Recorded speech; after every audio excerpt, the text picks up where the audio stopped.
Os nossos jovens não são tão grandes como seus bebês e quando eles nascem eles estão medindo entre 30 a agudo 35 centímetros de altura e o ovo está ao redor de 40 centímetros de altura, é por isso que nossa vagina é menor do que uma de humano, mas nós atingimos a uma altura normal de 1,60 centímetros a agudo 1,80 centímetros. Pergunta: qual é aproximadamente a temperatura do seu corpo? Você disse que você gosta de deitar-se ao sol. Qual efeito que isso tem no seu organismo?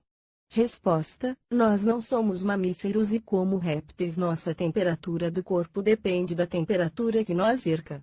Se você tocar minha mão você talvez sentirá que está mais fria do que as suas porque nossa temperatura normal do corpo está em torno de 30 a agudo 33 graus centígrados.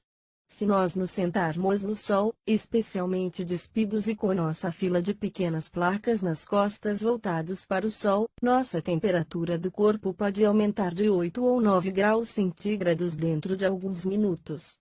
Essa elevação da temperatura causa uma produção de muitas enzimas e hormônios em nossos corpos e em nosso coração e cérebro e todos os órgãos se tornam mais ativos e nós nos sentimos então muito bem. Vocês humanos somente curtem estar no sol, mas para nós isso é o maior prazer que você possa imaginar, talvez como sua excitação sexual. Nós também gostamos de nadar em uma água morna ou outros líquidos que elevem nossa temperatura corporal. Se nós ficarmos por algumas horas na sombra, nossa temperatura volta para 33 graus. Isso pode não nos causar dano, mas nós nos sentimos muito melhores no sol. Nós temos um alojamento solar artificial em nossa casa subterrânea, mas isso não é para nós a mesma coisa como o verdadeiro sol. Pergunta: o que você come? Resposta: geralmente várias coisas como você. Carne, fruta, vegetais, alguns tipos especiais de fungos, das fazendas subterrâneas, e outras coisas. Nós também podemos comer e digerir algumas substâncias que são venenosas para você. A principal diferença entre você e nós é que nós devemos comer carne porque nosso corpo precisa das proteínas. Nós não podemos viver completamente sendo vegetarianos como sua espécie porque nossa digestão pararia de trabalhar e nós morreríamos depois de algumas semanas ou talvez alguns meses sem carne. Muitos de nós comem carne crua ou outras coisas que seriam nojento para vocês.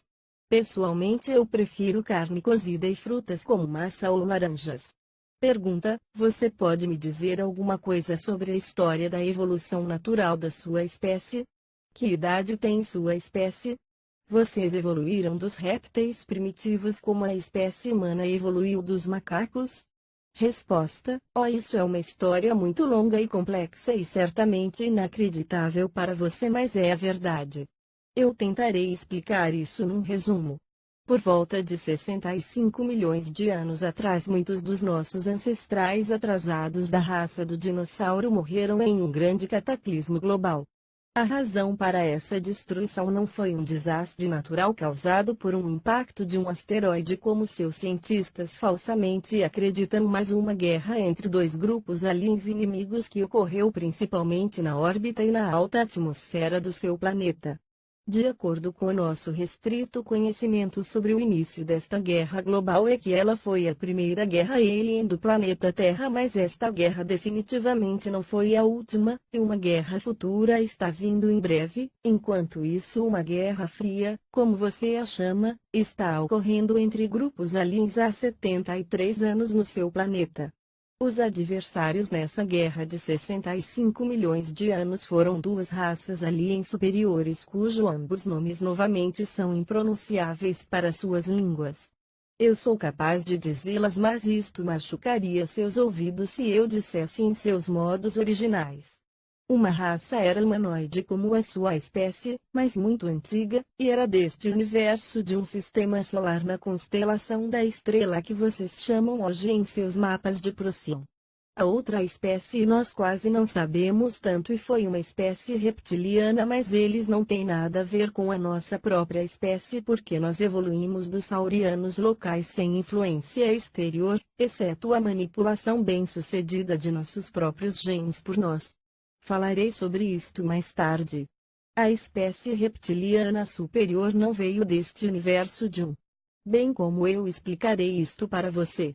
Seus cientistas não entenderam de uma natureza real do universo porque a sua mente lógica não é capaz de entender as coisas mais simples e dependem de matemática e números errados. Isso é parte da programação genética que eu mencionarei no futuro. Deixe-me dizer que você está tão distante desse entendimento do universo quanto você estava há 500 anos atrás. Usando uma linguagem que você talvez entenda, a outra espécie não veio deste universo mas de outro bolha na espuma do universo. Você chamaria isto talvez de outra dimensão, mas essa não é a palavra certa para descrever isto corretamente. Pelo jeito, propósito, o termo dimensão está geralmente errado na forma que você entende.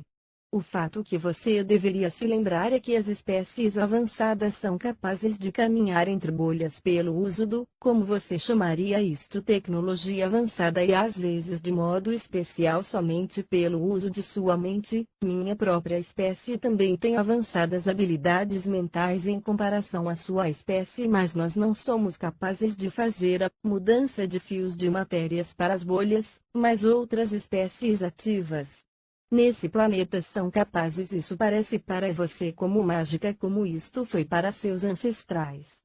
Voltando à nossa própria história, a primeira espécie, os humanoides, alcançaram a Terra por volta de 150 anos antes dos reptilianos e eles construíram algumas colônias nos primeiros continentes.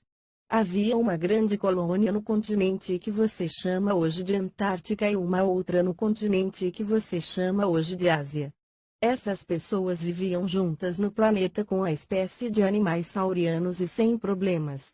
Quando a avançada espécie reptiliana chegou nesse sistema, os colonos humanoides do sistema de Procyon tentaram se comunicar pacificamente, mas eles não tiveram sucesso, então uma guerra global começou em meses. Você deve entender que ambas as espécies estavam interessadas neste jovem planeta não pela sua biologia e espécies subdesenvolvidas, mas por uma única razão: matéria-prima, especialmente cobre. Para entender essa razão, você deve saber que o cobre é um material muito importante para algumas adiantadas espécies, mesmo hoje, porque ele é, junto com alguns materiais instáveis, capaz de produzir novos elementos instáveis se você induzi-lo num alto campo eletromagnético no ângulo correto com um alto campo de radiação nuclear para produzir um grande cruzamento dos campos de flutuação. A fusão do cobre com outros elementos em uma certa câmara num campo de radiação magnética que pode produzir um campo de força de natureza especial é muito útil para várias tarefas tecnológicas, mas a base para isto é uma fórmula extremamente complexa que você não é capaz de descobrir por causa das restrições de sua simplesmente. Ambas as espécies procuravam ter o cobre do planeta Terra e por essa razão eles lutaram numa não muito longa guerra no espaço e na órbita. A espécie humanoide pareceu ser bem-sucedida durante a Primeira Guerra, mas na última batalha os reptilianos decidiram usar uma poderosa arma experimental, um tipo especial de bomba de fusão que destruiria as formas de vida no planeta, mas não deveria causar danos às valiosas matérias-primas e o cobre.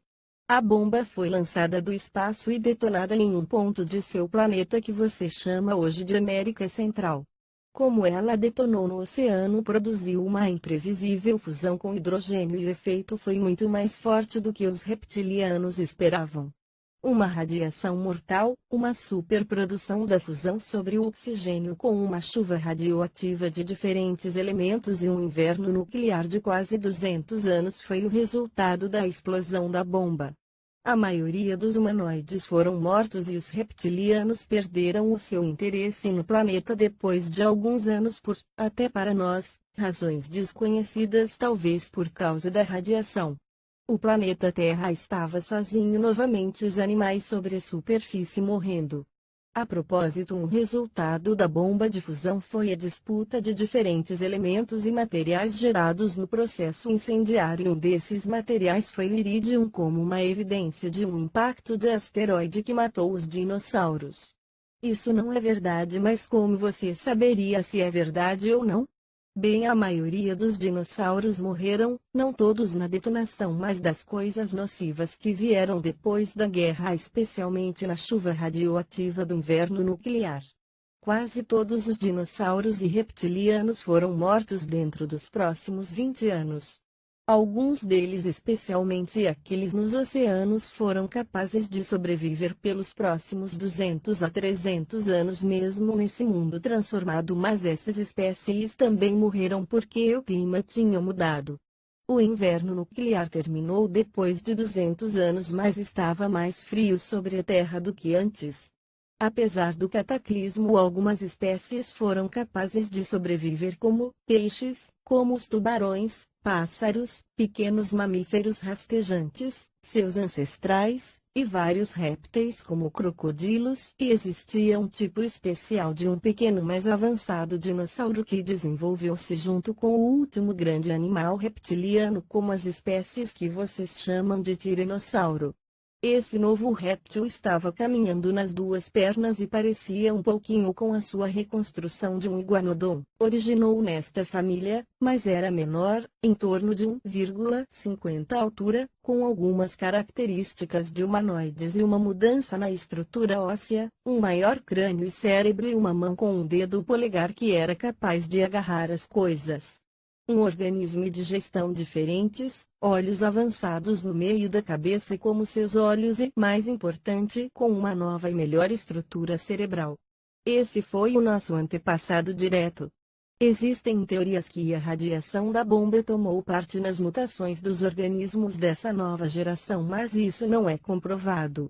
Entretanto, esse pequeno dinossauro tipo humanoide evoluiu durante os seguintes 30 milhões de anos. Como eu tinha dito antes, uma espécie geralmente precisa de mais tempo do que você imagina se a evolução não é induzida artificialmente, como em seu caso de um animal para um ser mais ou menos pensante. Estes seres foram inteligentes o bastante para não morrerem pelos próximos milhões de anos porque eles aprenderam a mudar seu comportamento vivendo em cavernas em vez da natureza fria, e eles aprenderam a usar pedras e galhos como suas primeiras ferramentas e uso do fogo para ajudá-los a se esquentar, especialmente para aquecer seu sangue, que é muito importante para a sobrevivência de nossa espécie.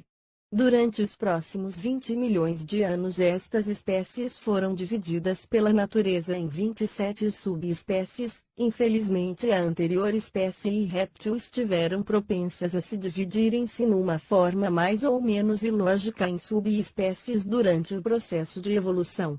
Você pode claramente ver isso no desnecessário grande número de animal das espécies do dinossauro, nos primeiros tempos, e houve muitas, principalmente primitivas, guerras entre essas subespécies pela dominação.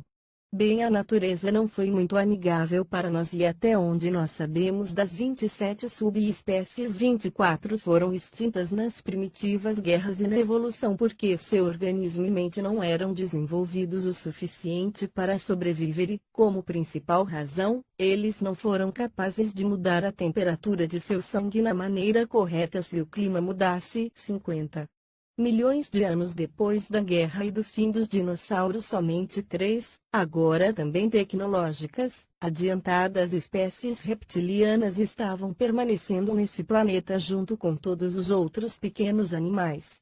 Através do cruzamento natural e artificial, essas 3 espécies foram unidas para uma espécie reptiliana através da invenção das manipulações genéticas e nós fomos capazes de eliminar os genes propensos a dividirem-se em nossa estrutura genética.